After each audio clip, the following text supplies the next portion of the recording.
मैं अजमेर सिंह सहायक अध्यापक अंग्रेजी कुलवंत सिंह वैद्य सेंटर कॉलेज अध्यापक भी बधाई हूँ। एक बार फिर से ऑनलाइन क्लासेस में आपके समक्ष एक नया टॉपिक लेकर उपस्थित हूँ। जैसा कि हमारा क्रम चल रहा है ट्रांजिशन सीखने का, और इस क्रम में हमने आपको तीनों टेंसेस का रिवीजन कराया, प्रेजेंट, पास्ट और फ्यूचर। इसके बाद आपको मॉडल ऑक्सिलरी के बारे में बताया, उसको ट्रांसलेशन में कैसे यूज करेंगे। इसके बाद translation based on passive voice पता।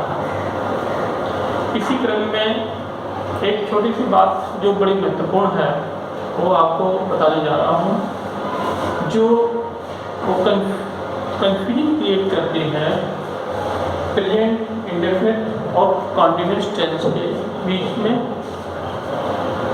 ये कुछ स्पेशल वर्ब्स हैं जिनको आपको समझना पड़ता है और डिफरेंशिएट करना पड़ता है।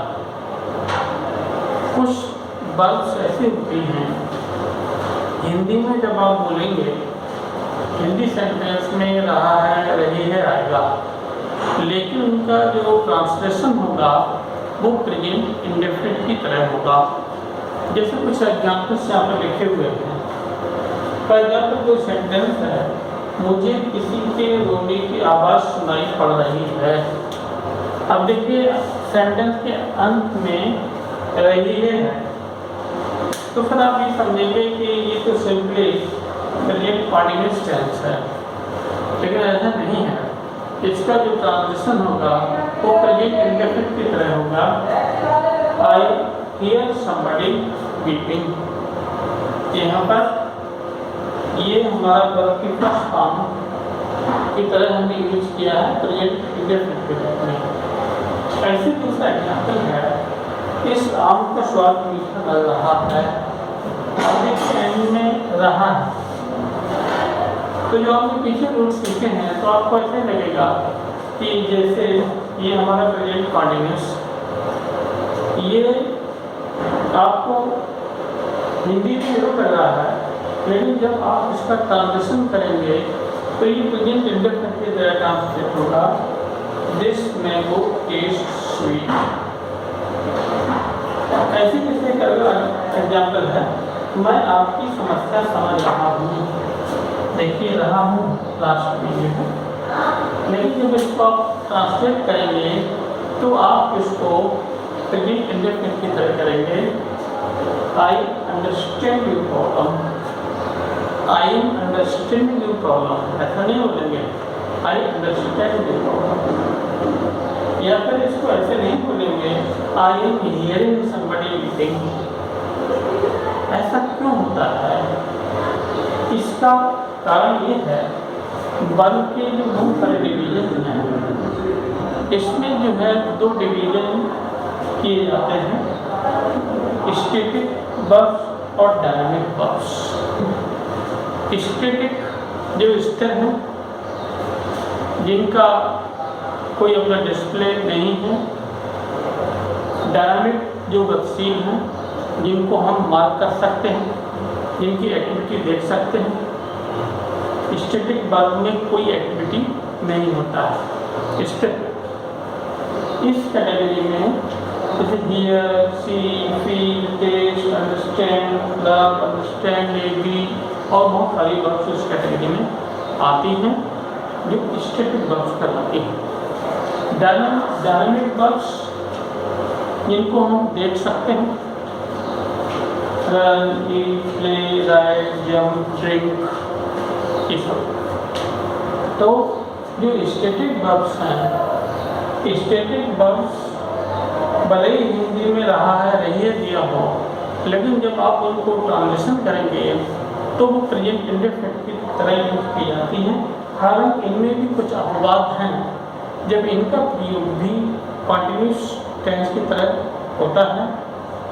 इन वर्ब की और कौन सी किस कैटेगरीज हैं, कब इनका प्रयोग प्रेजेंट इंडेफिनिट की तरह होगा, कब इनका प्रयोग प्रेजेंट कॉन्टिन्यूअस की तरह होगा, ये मैं आपको भी और समझाता हूँ। देखिए जो स्टैटिक वर्ब्स हैं उनके कुछ क्लासिफिकेशंस हैं और इसमें सबसे पहला क्लासिफिकेशन है birds of action of 5 senses. Hindi में कहेंगे 5 ज्ञानेंद्रिय प्रक्रियाएं। ये स्टैटिक वर्ब में आती है। इसमें सी, here, smell, test, feel.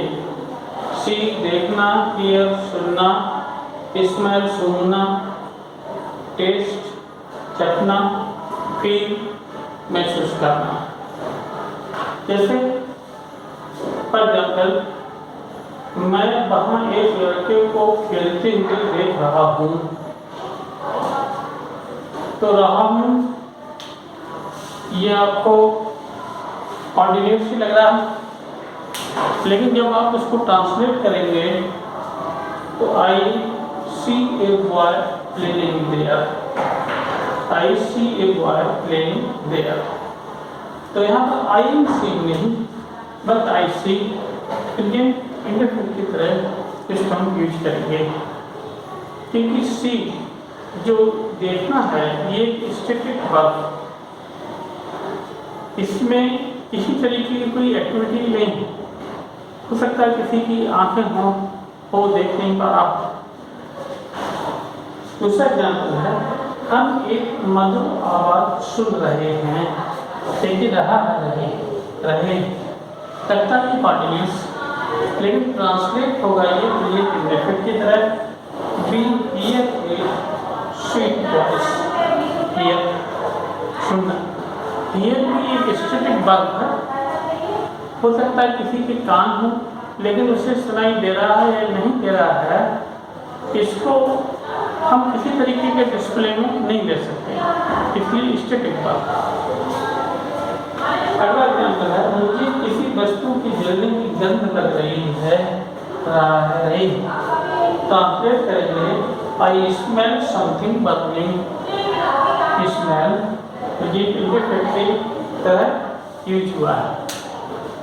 Smell भी सूंघना, किसी की नाक है, हो सकता है उसकी सूंघने की क्षमता खत्म हो गई। ये हम किसी तरीके की ग्राफिक्स में नहीं ले सकते कि ये व्यक्ति सूंघ पा रहा है या नहीं सूंघ पा रहा है, स्टैटिक वर्ब में आता है। ये सेब खट्टा लग रहा है, रही, रहा है, आया है, लगता है कॉम्बिनेशन, लेकिन जब ट्रांसलेशन करेंगे दिस एप्पल टेस्ट सोर। टेस्ट स्वाद, किसी को कैसा लग रहा है, लग ही रहा है या नहीं लग रहा है, इसका भी कोई डिस्प्ले नहीं, तो ये स्टैटिक वर्ब में आता है। यदि आज मुझे बहुत ठंड लग रही है, रही है, ट्रांसलेट करेंगे I feel much cold today. तो इसका जो ट्रांसलेशन होगा वो इंडेफिनिट की तरह होगा, क्योंकि फील भी स्टैटिक वर्ब है। तो भले ही बाकी के अंत में हिंदी में रहा है, रहे हैं, ये आया है, लेकिन इन स्पेशल वर्ब्स का जो verbs of action of 5 senses चलाता है, इनका ट्रांसलेशन जो होगा वो प्रेजेंट इंडेफिनिट की तरह होगा, लेकिन इसमें आपको अपवाद भी है। ऐसा नहीं है कि हमेशा प्रेजेंट इंडेफिनिट नहीं आएगा। जैसे पहला अपवाद है स्मेल। जैसे कोई एग्जाम्पल है तुम दूध क्यों सूंघ रहे हो। अब इसमें जो सूंघ रहा होगा ये थोड़ा ड्रामेटिक एक्शन में होगा। ये कोई पॉट, कोई बर्तन होगा और सूंघने की कोशिश कर रहा होगा, तो अभी कॉन्टिन्यूस में आएगा, दिखेगा सूंघते हुए, डिजिटलाइजेशन होगा उसका। Why are you smelling the milk. अब इसको इस तरीके से ट्रांसलेशन करेंगे। इसी तरीके से जैसे दूसरा अपवाद है इसमें टेस्ट, जैसे कोई सेंटेंस है वह शो ये देखने के लिए चल रही है कि क्या उसने नमक डाला था। अब इसमें चखते हुए देखेगा, ये ड्रामेटिक एक्शन होगा। अब ये स्टैटिक में ना आकर डायनामिक वर्ब हो जाएगा एक तरीके का, तो फिर आप इसको ट्रांसलेशन कैसे करेंगे? She is tasting the soup to see if she had added salt. ऐसे एक बात जो है वो फील का फील डायनामिक वर्ब तब होता है जब छूकर जानकारी लेना, जैसे the doctor is feeling the pulse of the patient. Doctor मरीज की नब्ज देख रहा है, देखते ही दिखाई पड़ेगा इस तरीके से।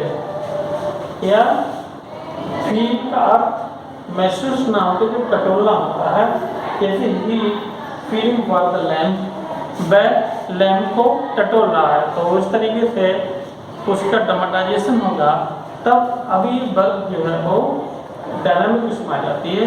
तो ये इसके अपवाद भी हैं। इसके अलावा कुछ स्टैटिक वर्ब के और एग्जाम्पल हैं, मैं बताता हूँ। स्टैटिक वर्ब के कुछ और क्लासिफिकेशन हैं। इसमें दूसरा है वर्ब्स ऑफ फीलिंग्स, भावनाएं व्यक्त करने वाली क्रियाएं, जैसे love, hate, desire, want, wish, fear. ये भी जनरली जो है वो स्टैटिक वर्ब में आती हैं और इनका यूज भी जो है वो प्रेजेंट इंडेफिनिट टेंस की तरह ही होता है। जैसे I love all my countryman, I am loving he desires much help, he is desiring me. इन सारी क्रियाओं का रोल उस समय बहुत ज़्यादा हो जाता है। ट्रांसलेशन में बोलने में तो होता ही होता है, कंपटीशन में जब भी आप फाइंड आउट द एरर उस तरीके से सेंटेंस को सॉल्व करते हैं, उस समय ये जो रूल है स्टैटिक और डायनामिक वाला बहुत क्लियर आपको होना चाहिए। तीसरा है वर्ब्स ऑफ मेंटल एक्टिविटी, वे क्रियाएं जो हमारी मानसिक एक्टिविटी को दर्शाती हैं, जैसे agree, know, forget, remember, believe, expect, recognise, think, understand.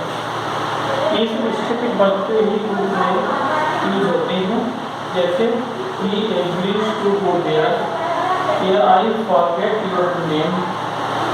कहीं पर अगर हम ऐसा बोलेंगे अरे मैं तुम्हारा नाम भूल रहा हूँ, तो I am forgetting your name, ऐसा नहीं बोलेंगे। I forget your name, इसको प्रेजेंट इंडेफिनिट की तरह ही बोला जाएगा, क्योंकि forget की स्टैटिक वर्ब आपको कुछ forget हो रहा है या नहीं हो रहा है इसका कोई डिस्प्ले नहीं। Does he recognize me, recognize भी इसी तरीके से बात है। इसकी कुछ बात भी जैसे थिंक है, थिंक का मतलब सोचना, तब तो जब स्टैटिक वर्ब में स्टैटिक वर्ब होता है तो प्रेजेंट इंडेफिनिट के करीब होता है, लेकिन थिंक का एक मतलब मन में विचार करना, तो इसको कॉन्टिन्यूस के रूप में यूज किया जा सकता है, जैसे I am thinking of going there.